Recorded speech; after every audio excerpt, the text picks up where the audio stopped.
Halo Kartun Squad, kembali lagi di acara Kartun Talk, menginspirasi dan memotivasi. Pada hari ini kita kedatangan tamu, yaitu Kapten Infantri Windra Sanur dari Paspampres. Bagaimana kabarnya Mas Windra? Alhamdulillah baik. Siap.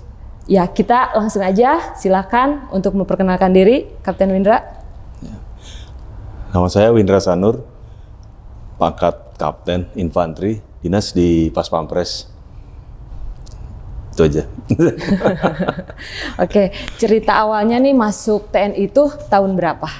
Saya masuk tentara dari Bintara, Secaba PK tahun 95, masuk, lulus tahun 96. Oh, terus tahun 96. Pendaftaran di daerah mana? Saya dulu daftar dari Kodam Jaya, Kodam Jaya. Terus pendidikan dasar di Pusdikub, di Cimahi, kejuruan infanteri di Klaten.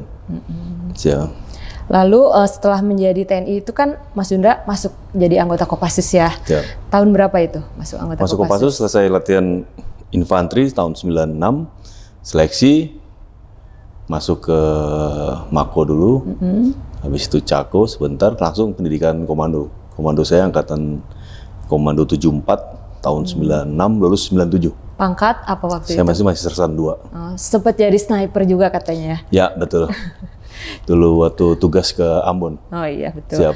Lalu katanya juga pernah jadi tim Yongmodo ya, ya waktu di Kopassus. Gimana tuh awal mulanya? Jadi waktu selesai latihan komando, kita di Kopassus itu kan memang pasti ada spesialisasi.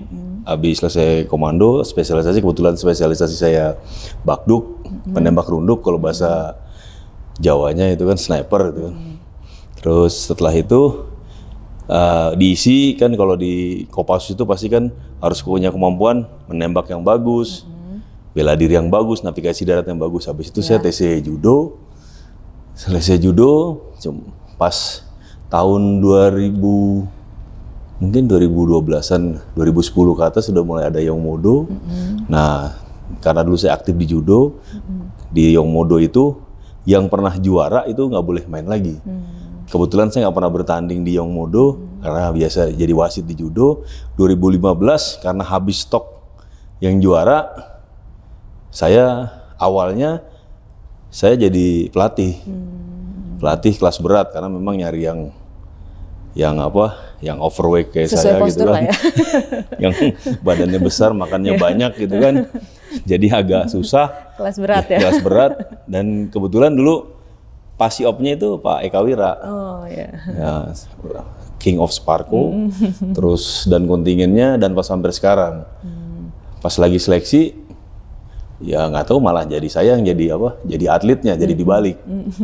Ya pada saat itu 2015, dan alhamdulillah ya pada saat itu saya juara. Lalu setelah itu melangkah ke Paspampres. Masuk di Paspampres tahun berapa? Masuk Paspampres tahun 2019.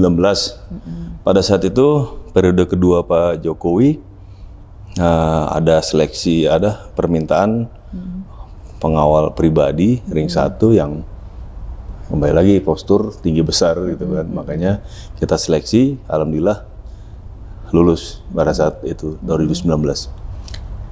Lalu langsung ditempatkan di Istana Bogor atau Istana Negara di Jakarta? Kalau Paspampres kan grup ABCD, jadi begitu kita lulus, kalau kita pengawal presiden otomatis di grup A. Grup A ya.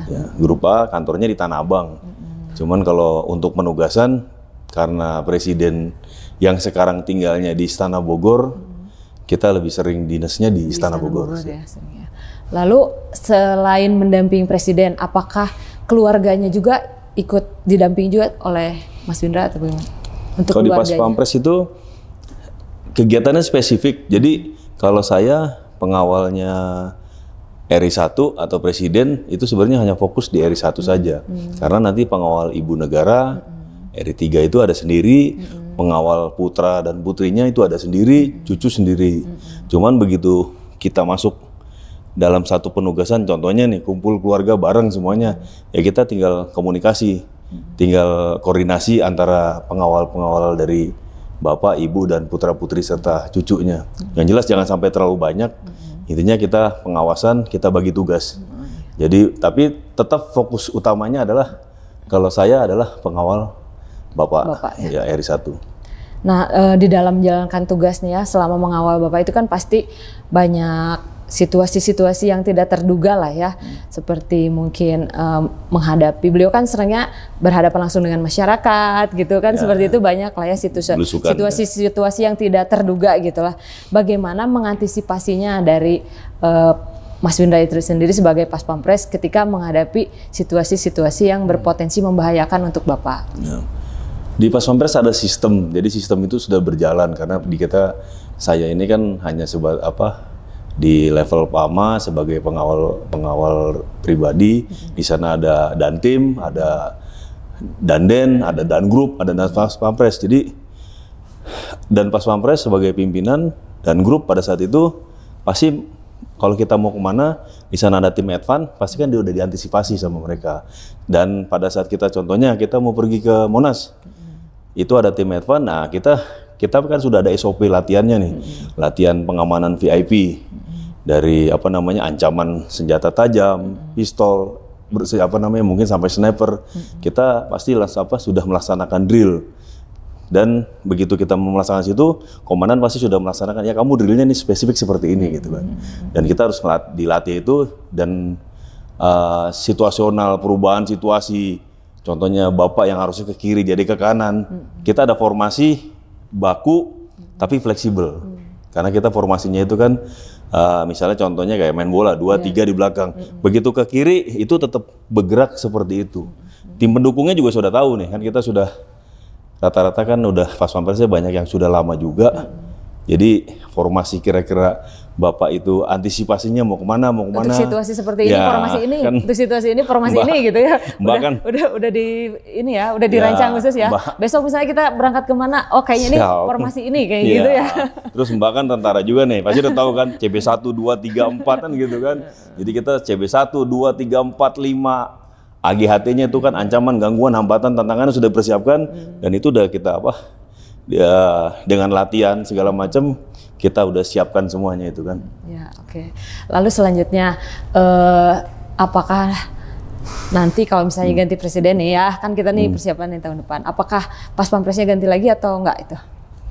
Kalau itu nanti situasional dari kebutuhan kan. Nanti kan ada pimpinan, ya nanti misalnya yang baru, biasanya sih yang baru akan ada satgas yang baru juga.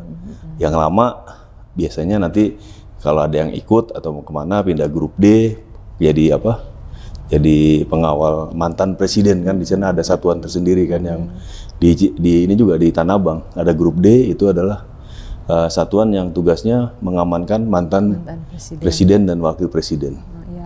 Oke, setelah melewati berapa lama di Pas Pampres? Kurang lebih hampir 5 tahun. 5 tahun ya. Tentu banyak suka dan dukanya dong ya selama di Pas Pampres. Apa sih sukanya, apa dukanya, mungkin bisa diceritakan ke Karten Squad. Jadi kalau suka dukanya. Saya dulu Yongab 2 sama marinir senior, ada yang bilang kalau di tentara itu adanya enak dan enak sekali kan gitu kan. Jadi kalau misalnya kalau kita perasaan itu nggak enak, ya itu enak gitu kan. Kalau enak ya enak beneran ya, berarti kita enak sekali. Terus saya pikir lebih banyak sukanya lah ya, lebih banyak enak sekalinya. Hampir bisa lah kecil lah, karena kita sistem kan, kekeluargaan, terus pengamanan segala macam itu sudah sudah berjalan. Jadi ya indah-indah aja. Pekerjaannya juga awal-awal mungkin kan pertama saya jadi Pas Pampres mungkin masih belum bisa menyesuaikan. Cuman semakin berjalannya waktu, kita kan sudah tahu nih, udah ada chemistry-nya kan. Oh ini kalau kesini kita kemana nih? Apalagi kan kadang-kadang ke suatu daerah itu bisa sekali, bisa 2 sampai 3 kali. Jadi kita sudah tahu nih kira-kira kesini gitu kan. Jadi ya 90% kita udah bisa bisa antisipasi jam. Lalu ini selanjutnya nih untuk mungkin rekan-rekan Karten Squad yang ada di rumah atau yang dimana yang sedang menonton acara podcast Karten Talk ini, apa nih saran atau mungkin masukannya Karten Squad di sana pengen hebat seperti Bang Windra Sanur kayak gitu. Gimana nih? Sebenarnya tidak ada ya manusia yang hebat, ya kan? Yang ada manusia itu yang rajin berlatih gitu kan. Kebetulan saya sama King of Sparko itu sering dulu pada saat masih di Kopassus kita sering komunikasi. Yang hebat ya itulah Pak Eka Wira tuh luar biasa. Kalau saya sih belum lah, masih belum mencapai itu. Intinya kalau misalnya buat temen buat Carlton Squad itu ya lihat itunya aja, lihat postingannya Pak Eka Wira itu kan. Inspirasi juga, itu orang kuat banget gitu kan. Maksudnya jadi kita sering berlatih ya udah gitu aja, karena kalau saya bikin status juga kan belajar, berlatih, berdoa, tidur, repeat, ulangnya lagi, udah itu aja ya. Oke. Semoga apa yang tadi kita bicarakan bersama Kapten Infanteri Windra menjadi inspirasi bagi para Carlton Squad. Lalu mungkin pandangan Mas Windra tentang generasi muda sekarang ini seperti apa? Generasi muda sekarang luar biasa lah, karena sangat cepat ya. Jadi kecepatan segala macam. Jadi saya pikir tantangannya mungkin ke depan akan lebih kompleks ya. Lebih kompleks loh ya, karena perubahannya cepat banget tuh, kayak handphone aja kan.